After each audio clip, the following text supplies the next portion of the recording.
तो दोस्तों नमस्कार, मैं रजत खंडेलवाल, स्कूल व्याख्याता इतिहास से।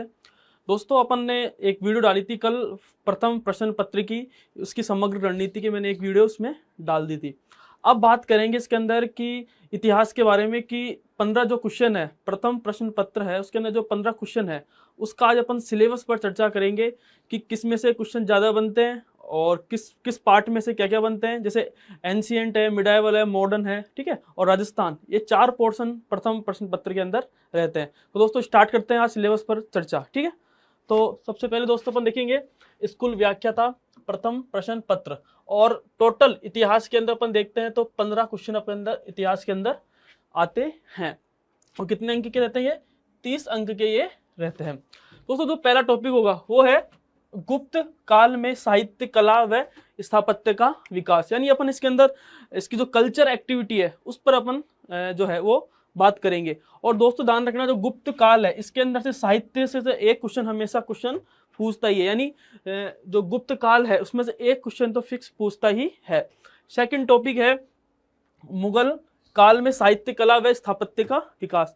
इसके अंदर से साहित्य से, ठीक है, स्थापत्य कला से ये क्वेश्चन पूछते हैं, यानी दोनों में से एक एक क्वेश्चन हमेशा बनता ही है। तीसरा है, मैं बात करूंगा, तीसरा टॉपिक है 1857 का स्वतंत्रता संग्राम, ठीक है। तीसरा टॉपिक भारत के परिप्रेक्ष्य में, किसके परिप्रेक्ष्य में? भारत के परिप्रेक्ष्य में, के परिप्रेक्ष्य में ये तीसरा टॉपिक है। एक क्वेश्चन इससे भी बन जाता है। चौथा टॉपिक है राष्ट्रीय आंदोलन के नेता, यानी कौन कौन से इसके अंदर नेता है। तो बात करते हैं। देखो सबसे पहले है दोस्तों वीडी सावरकर, ये टॉपिक है और इस पर काफी कंट्रोवर्सी भी चलती है वीडी सावरकर पर। तो पहला टॉपिक यही दे रखा है, वीडी सावरकर। और सेकंड है बंकिम चंद्र चटर्जी। दोस्तों इस पे ध्यान रखना, जो इसकी बुक्स है यानी जो इसकी किताब है उससे क्वेश्चन पूछा हुआ है। किस पर? बंकिम चंद्र चटर्जी पर। तीसरा है लालाजी, यानी शेर पंजाब कहते हैं इन्हें, और लालाजी पर भी खूब सारी किताबें पूछी है और इसके जो संगठन है वो भी खूब पूछते हैं, ठीक है। और फोर्थ है दोस्तों ध्यान रखना आरपीएससी, एक तो बाल गंगाधर तिलक और सुभाष चंद्र बोस, इस दो पे तो काफी अच्छे क्वेश्चन पूछती है। दो पे काफी रोल रहता है आरपीएससी का फर्स्ट पेपर के अंदर क्वेश्चन पूछने पर। तो फोर्थ टॉपिक कौन सा है? बाल गंगाधर तिलक। और हम देखते हैं तिलक की मृत्यु के साथ ही असहयोग मूवमेंट चालू हो जाता है, ठीक है। फिर है विपिन चंद्र पाल, इस पे भी काफी विपिन चंद्र पाल पे हम देखते हैं कि क्वेश्चन पूछते हैं। 3 टॉपिक है, लाल, बाल और पाल, तीनों टॉपिक अपने दे रखे हैं। नेक्स्ट है चंद्रशेखर आजाद। दोस्तों चंद्रशेखर आजाद हम देखते हैं कि इनकी मृत्यु कहाँ हुई थी? इलाहाबाद के अंदर। तो इस पे भी क्वेश्चन अपन देखेंगे, जो अब तक सारे आरपीएससी के अंदर जो भी क्वेश्चन आए हुए हैं उस पर अपन चर्चा करेंगे। और मैं आज सिर्फ सिलेबस जो टॉपिक दे रखे हैं उस पर मैं बात कर रहा हूँ, यानी आंदोलन के जो नेता है उस पर मैं बात कर रहा हूँ, चंद्रशेखर आजाद। नेक्स्ट है भगत सिंह, ठीक है। भगत सिंह की पुस्तक काफी फेमस है, मैं नास्तिक क्यों हूं, ठीक है, काफी फेमस है।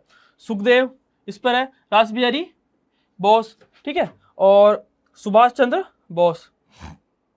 और एक तो सुभाष चंद्र बोस और एक अपन देखते हैं एक बाल गंगाधर तिलक। इस दो पे तो काफी अच्छे क्वेश्चन बनते हैं, ठीक है, इस पे तो। नेक्स्ट है मैं बात करूंगा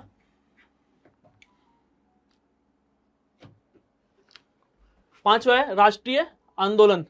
राष्ट्रीय आंदोलन पर अपन बात करेंगे तो पहला पॉइंट है महात्मा गांधी जी का। हम देखते हैं कि जो महात्मा गांधी जी के मूवमेंट थे, 3 मूवमेंट थे। सबसे पहले था अपन सबसे पहले बात करेंगे कि असहयोग मूवमेंट, ठीक है, फिर सविनय अवज्ञा आंदोलन, फिर लास्ट है भारत छोड़ो आंदोलन। इन 3 जो बड़े मूवमेंट है इस पे से एक क्वेश्चन हमेशा महात्मा गांधी से बनता है। नेक्स्ट है जवाहरलाल नेहरू। जवाहरलाल नेहरू के बारे में अपन बात करेंगे तो इसके अंदर कुछ ज्यादा क्वेश्चन बनते नहीं है। इसका जो है लाहौर घोषणा पत्र वही सबसे इंपॉर्टेंट है, और ठीक है ना, ये जवाहरलाल, ये इसकी किताबें फेमस है। नेक्स्ट है सरदार वल्लभ भाई पटेल। दोस्तों पटेल जी पर काफी फेमस है, ठीक है। पटेल जी गुजरात के थे और इन्होंने क्या बोलते हैं बहुत सारे मूवमेंट देखेंगे, इस पे भी क्वेश्चन बन जाते हैं। और हम देखते हैं फोर्थ है मौलाना साहब, सबसे अधिक युवा कांग्रेस के अध्यक्ष रहे मौलाना अबुल कलाम आजाद साहब, सबसे युवा जो कांग्रेस के अध्यक्ष रहे, ठीक है, मौलाना साहब। इनकी पुस्तक भी काफी फेमस है। और नेक्स्ट है बी आर अम्बेडकर साहब, यानी ठीक है ना, इस पे भी हम देखते हैं खूब सारे क्वेश्चंस इस पे भी बनते हैं। इनकी किताबें पूछ लेते हैं, इनके संगठन पूछ लेते हैं बाबा साहब पर, और काफी इन पर क्वेश्चन भी बनते हैं, ठीक है। तो ये थे राष्ट्रीय आंदोलन के नेता। नेक्स्ट मैं बात करूंगा राजस्थान। अब मैं दोस्तों ध्यान रखना, एक तो दो पार्ट है प्राचीन इसके इतिहास के इसके अंदर, एक तो है, अगर मैं बात करूंगा इतिहास के दो पार्ट है इसके अंदर, एक तो भारत है, एक राजस्थान है।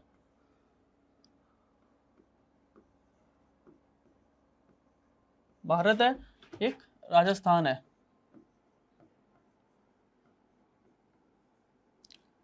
दोस्तों ध्यान रखना है, सबसे इंपॉर्टेंट चीज ये है कि जो भारत से जो क्वेश्चन बनते हैं वो बनते हैं कम से कम 5 एक क्वेश्चन इससे बनते हैं, ठीक है, 5 क्वेश्चन, जबकि राजस्थान से अधिक 9 से 10 क्वेश्चन इस राजस्थान से बनते हैं। यानी ध्यान रखना, तो रोल पूरा किसका रहता है, राजस्थान का इसके अंदर पूरा रोल, फर्स्ट पेपर के अंदर पूरा रोल रहता है, ठीक है, ये जरूर ध्यान रखना। अब बात करेंगे राजस्थान की।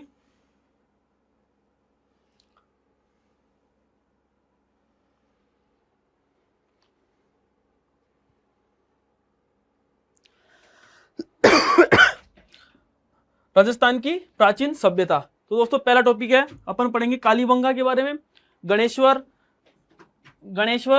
आहड़ और बैराट, ये चार ही अपने पास जो टॉपिक है सिलेबस में वो दे रखे हैं। और इसके अंदर दोस्तों जो पुराने जो ओल्ड पेपर आए उनमें से अधिकतर क्वेश्चन पूछे हुए हैं। कालीबंगा, गणेश्वर, आहड़ और बैराट, इन चारों को ही पढ़ना है, और जो पुराने अब तक के जो क्वेश्चन आए उनको ही अपन को इसके अंदर पढ़ना पड़ेगा, ठीक है। और वही सबसे इंपॉर्टेंट भी, क्योंकि अपन देखते हैं कि जो पुराने ओल्ड पेपर है वापस वही रिपीट हो रहे हैं। नेक्स्ट है दोस्तों गुजर प्रतिहार राजवंश। दोस्तों गुजर प्रतिहार वंश है, पूरा टॉपिक दे रखा है, ठीक है, मंडोर के प्रतिहार है, ठीक है। तो जब अपन पढ़ेंगे तो धीरे धीरे जो है जो अपने दे रखे सिलेबस में उसके अकॉर्डिंग अपन चलेंगे, ठीक है। फिर है अजमेर के प्रतिहार, अजमेर के चौहान वंश, ठीक है, अजमेर के चौहान वंश है, इसके बाद ओनली सिर्फ अजमेर के ही चौहान वंश अपन पढ़ेंगे, ठीक है। नेक्स्ट है दिल्ली सल्तनत के साथ संघर्ष, दिल्ली सल्तनत काल के साथ संघर्ष, हम देखते हैं मेवाड़ के साथ में, ठीक है, जैसे जेत्र सिंह था, रणथंबोर के साथ संबंध अलाउद्दीन खिलजी के साथ था, ठीक है ना, रणथंबोर के साथ, और जालोर, ये 3 इसके अंदर अपने दे रखे हैं सिलेबस के अंदर। नेक्स्ट है राजस्थान और मुगल, तो अपने जो राजस्थान के साथ मुगलों के साथ जो संबंध थे उसके अंदर टॉपिक दे रखे हैं, यही अपन को पढ़ने। एक तो राणा सांगा पढ़ना है अपन को, ठीक है, एक राणा सांगा, एक महाराणा प्रताप, एक मानसिंह, कौन सा मानसिंह, आमेर मानसिंह, ठीक है, और चंद्रसेन, मारवाड़ चंद्रसेन, जिसे प्रताप का अग्रगामी भी कहते हैं। रायसिंह अपन देखते हैं, रायसिंह बीकानेर, राठौड़ों की शाखा थी ना, राठौड़, और राज सिंह अपन देखते हैं मेवाड़। तो ये है टॉपिक, ठीक है। और अगर मैं बात करूं नेक्स्ट टॉपिक है, तो ये दोस्तों ये था राजस्थान और मुगलों के साथ संबंध, और अपन ने देखा कि राजस्थान के सल्तनत के साथ संबंध क्या क्या थे।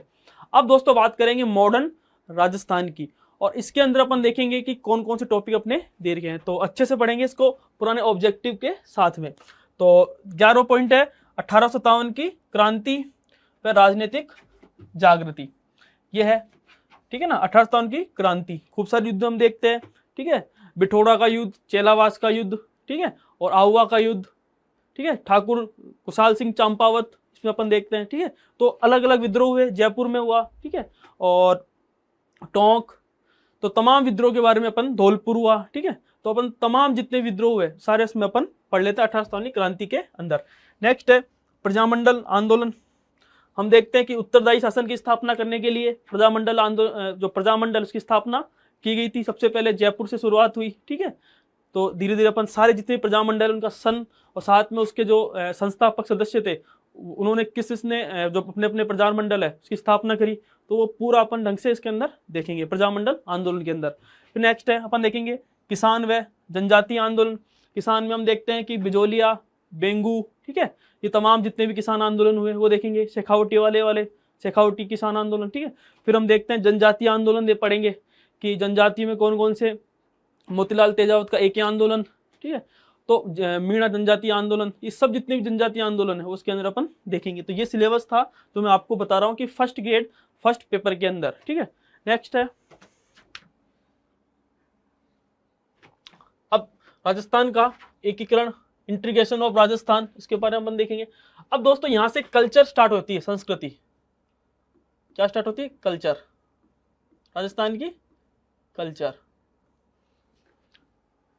तो स्टार्ट सबसे पहले हम देखें लोक देवता, लोक देवियां इसके अंदर, लोक देवता और लोक देवियां।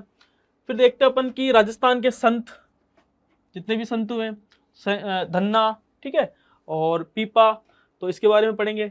फिर है नेक्स्ट राजस्थान की चित्रकला शैलियां हैं, ठीक है, जितने भी मेवाड़ की चित्रकला शैली, हाड़ौती की चित्रकला शैली, मारवाड़ की, ठीक है, और ये अपने आमेर की, ठीक है। तो सारी जितनी भी चित्रकला शैली, उनके संस्थापक कहाँ कहाँ वहाँ पे फेमस है, तो वो चीज़ अपन पढ़ेंगे। नेक्स्ट है स्थापत्य, स्थापत्य हम देखते हैं कि दुर्ग, महल व मंदिर ये थे। नेक्स्ट है राजस्थान के प्रमुख मेले व त्योहार की देखेंगे। फिर है 20वां पॉइंट है राजस्थान के प्रमुख रीति रिवाज, वेशभूषा व आभूषण देखेंगे। नेक्स्ट है लोक संगीत व लोक नृत्य, इसमें से एक क्वेश्चन हमेशा बन जाता है, ठीक है। और लास्ट टॉपिक दोस्तों, सबसे इंपॉर्टेंट टॉपिक है राजस्थानी भाषा व साहित्य का टॉपिक। दोस्तों ये टोटल 22 टॉपिक थे। जो फर्स्ट ग्रेड जो प्रथम प्रश्न पत्र है उसके अंदर इतिहास के जो 15 क्वेश्चन आएंगे। दोस्तों ये थे पूरा जो प्रथम जो प्रश्न पत्र है, यानी जो उसका सिलेबस है वो मैंने आपको बता दिया है कि कौन कौन से इसमें टॉपिक है और कौन कौन से इसमें से इंपॉर्टेंट है। अब मैं बताता हूँ दोस्तों कि कौन कौन से अधिक मतलब जो साइंस वाले स्टूडेंट है वो कैसे राजस्थान पर अधिक फोकस करना है, क्योंकि हम देखते हैं कि जो दोस्तों हम देखते हैं 3 पार्ट है एंशिएंट के, हम देखेंगे एंशिएंट के वो 2 टॉपिक है, ओनली सिर्फ एंशिएंट के एक ही टॉपिक है, वो है गुप्तकाल, और एक है ओनली मिडाइवल का मुगल काल का स्थापत्य व स्थायित्य। सेम इसमें भी स्थापत्य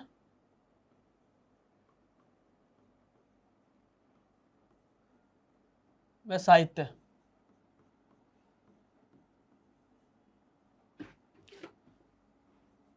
कला ये है, ठीक है। और हम देखते हैं मॉडर्न में जो तमाम जितने भी नेता आ गए, ठीक है। मॉडर्न में हम देखते हैं कि जितने भी आंदोलन के नेता है, आंदोलन के नेता,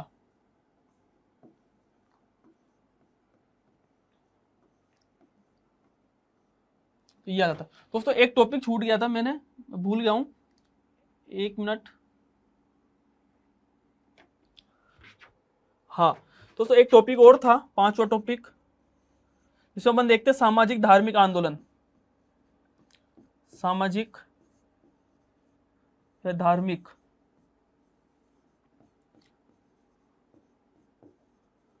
पुनर्जागरण था ना। और इसमें अपन देखते हैं कि 3 लोग थे।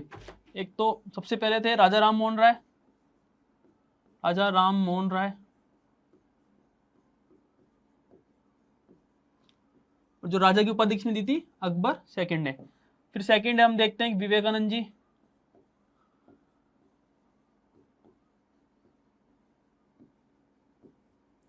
और तीसरे हैं हम देखते हैं दयानंद सरस्वती।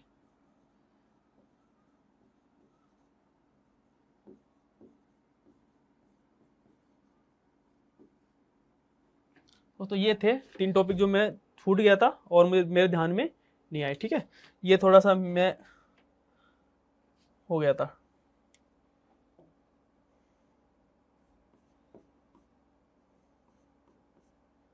इसको आप मान लो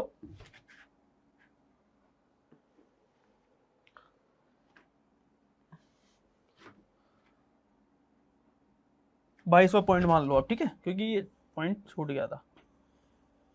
तो दोस्तों आज अपन ने देखा कि फर्स्ट ग्रेड का प्रथम प्रश्न पत्र के बारे में पूरा सिलेबस पूरा डिटेल से। अब मैं धीरे धीरे क्लास लेके आऊँगा और ऑब्जेक्टिव के साथ भी मैं इसको लेके आऊँगा। आप इस चैनल को सब्सक्राइब करें, लाइक करें और दोस्तों अधिक से अधिक लोगों तक ये पहुँचाएं। ओके, थैंक यू, धन्यवाद।